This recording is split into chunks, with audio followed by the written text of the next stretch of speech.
Recently, I had a call from a young husband whose relationship with his wife was on the verge of breakdown. And he was explaining to me the whole host of problems that he and his wife were having. And as I listened empathetically, I started to realize that so many of these problems were due to a lack of proper marriage education and training. And then one thing in particular he said to me that I actually asked her these questions before we got married. And then she told me, yes, yes, yes. And now, after we're married, I realized she wasn't telling me the full truth. Subhanallah. This is a mistake so many people make when they're looking to get married and they're conducting their interviews with a potential spouse. They're having those discussions, that conversation.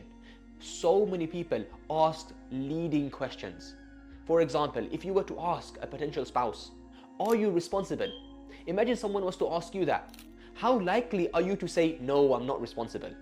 Of course you're going to say, yes, I'm responsible. It was a leading question. So when you are conducting your interview with a potential spouse, you're discussing with them, don't ask leading questions. It's better to ask scenario-based questions. For example, instead of asking, are you responsible? You could ask, if you were tasked with managing a household budget, how would you do that? So a scenario-based question is open-ended. Like this, there are so many other mistakes that people make prior to getting married, which damage their chances of having a successful marriage afterwards. And that's why we've put together this very, very valuable resource, the 5 most common mistakes that people make. And we can send it to you. Just type in comment in the chat section, and inshallah we will send this free PDF to you so you can make sure you avoid these mistakes and maximize your chances of having a successful and happy marriage, inshallah.